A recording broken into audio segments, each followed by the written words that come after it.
வணக்கம், welcome to my channel. எல்லாரும் எப்படி இருக்கிறீங்க? நல்லா இருப்பீங்கன்னு நினைக்கிறேன். இன்றைக்கி நம்ம பார்க்க போகிறது ஒரு பெங்காலி ஸ்வீட்டு தான். ரங்கா ஆலூ பீத்னு சொல்கிறது தான். வேறு ஒன்றும் இல்லை, ஸ்வீட் பொட்டேட்டோவில் செய்கிறது தான் இது. இதுக்கு தேவையானது வந்து ஒரு முடி தேங்காய் எடுத்துருக்கிறேன். அது கூட 2 ஏலக்காய் போட்டு நான் நைஸாக பொடி பண்ணிட்டு வந்துடுறேன். நைஸாக கூட இல்லை, கொஞ்சம் கோஸாக நீங்கள் பொடி பண்ணிக்கோங்க. ஆயில் இல்லாமல் ஒரு ஃப்ரைங் பேனில் வந்து ஃப்ரை பண்ணிக்கிறேன். நீங்கள் டெசிகேட்டட் கோகோனட் கூட நீங்கள் எடுத்துக்கலாம். ஸ்டோர் பாட் கோகோனட் பவுடர் கூட நீங்கள் எடுத்துக்கலாம். 1 கப் எடுத்துக்கோங்க.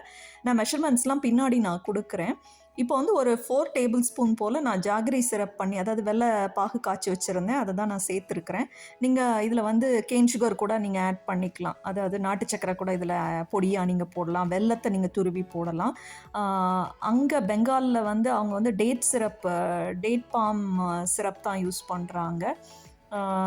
அது ஒரு டிஃப்ரெண்ட் கருப்பட்டி பாகு மாதிரி உள்ளது. கொஞ்சோண்டு இதில் வந்து பாலும் சேர்த்துக்கிறேன். ஒரு 1/4 கப்பு போல் சேர்த்துக்கோங்க. இதில் வந்து கோவா சேர்க்கலாம். நீங்கள் ஸ்வீட் அண்ட் அன்ஸ்வீட்டன்டு கோவா இருந்ததுன்னா அது கூட நீங்கள் சேர்த்துக்கலாம். இது வந்து அல்வா பதத்தில் வரணும். வந்த பிறகு சுவிட்ச் ஆஃப் பண்ணி தனியாக எடுத்து வச்சுருங்க.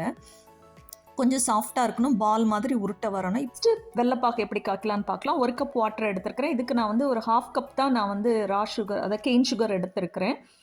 நாட்டு சக்கரை எடுத்துருக்கிறேன். நீங்கள் சாதாரண சுகர் கூட நீங்கள் சேர்த்துக்கலாம், அல்லது வெள்ளைப்பாகு கூட சேர்த்துக்கலாம். இது கூட ஒரே ஒரு ஏலக்காய் பிச்சு போடுற அந்த ஸ்மெல் வரணும். ஜஸ்ட் அந்த சுகர் நல்லா கரைஞ்சாலே போதும், பார்த்துக்கோங்க. அந்த ஒரு நூல் பதம் அப்படிலாம் ஒன்றும் தேவையில்லை. இதை உடனே நீங்கள் சுவிட்ச் ஆஃப் பண்ணி தனியாக எடுத்து வச்சுருங்க.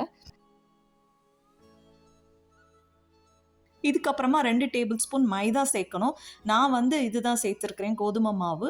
பிஞ்ச் ஆஃப் சால்ட்டும் 2 டேபிள் ஸ்பூன் வந்து அரிசி மாவும் சேர்த்துருக்கிறேன்.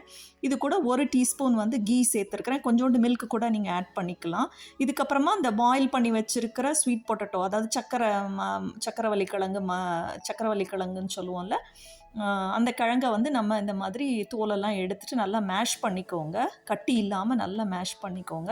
இது எல்லாத்தையும் சேர்த்து சப்பாத்தி மாவுக்கு பிசைகிற மாதிரி பிசைஞ்சிருங்க. தனியாக எடுத்து வைக்கணும்னு அவசியம் இல்லை. இதுலேயும் கூட கொஞ்சோண்டு நீங்கள் மில்க் சாஃப்ட்னஸ்க்கு ஆட் பண்ணிக்கலாம்.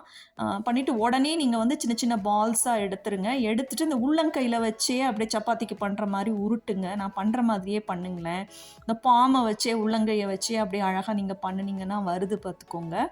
சிலும்பெல்லாம் இல்லாமல் வெடிக்காமல் அழகாக வருது. அதுக்குள்ளே சின்ன பாலாக இதையும் தனியாக உருட்டி வச்சுக்கோங்க. உருட்டி வச்சுட்டு இது வந்து நான் வந்து அவங்க இந்த மாதிரி ஷேப்பில் பண்ணுறாங்க, அதெல்லாம் நான் பண்ணியிருக்கிறேன். நீங்கள் வந்து சிலிண்டர் ஷேப்பில் பண்ணலாம், அப்லாங் ஷேப்பில் பண்ணலாம், உருண்டையாக பண்ணிக்கலாம். பட் இதுதான் அவங்க அந்த மாதிரி பண்ணுறாங்க. இந்த கையில் நான் பண்ணுற மாதிரியே பண்ணிடுங்க.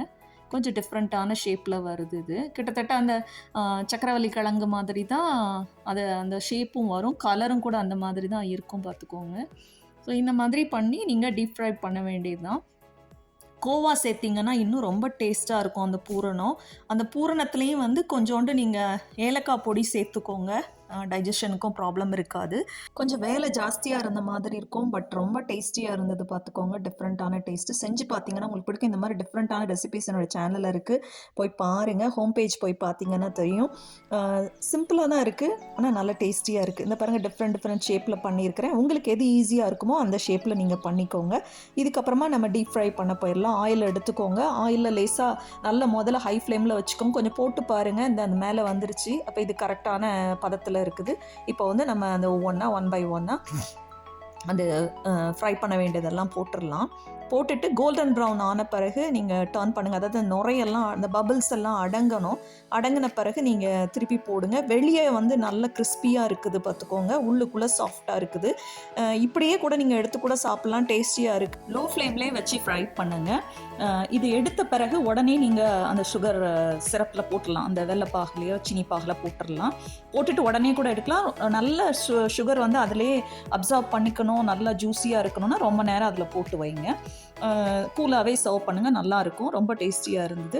பண்ணி பார்த்துட்டு எப்படி வந்ததுன்னு சொல்லுங்கள். தேங்க்யூ ஃபார் வாட்சிங், சப்ஸ்கிரைபிங் மை சேனல். இன்ன வரைக்கும் என்னோட சேனலை சப்ஸ்கிரைப் பண்ணாதவங்க சப்ஸ்கிரைப் பண்ணி எனக்கு சப்போர்ட் பண்ணுங்கள். மறக்காமல் பெல் ஐக்கனை டச் பண்ணுங்கள். அப்போ தான் லேட்டஸ்ட் அப்டேட்ஸ்லாம் உங்களுக்கு உடனே கிடைக்கும். இன்க்ரீடியன்ஸ் லிஸ்ட் கொடுத்துருக்கேன், பார்த்துக்கோங்க. Thank you. Have a good day.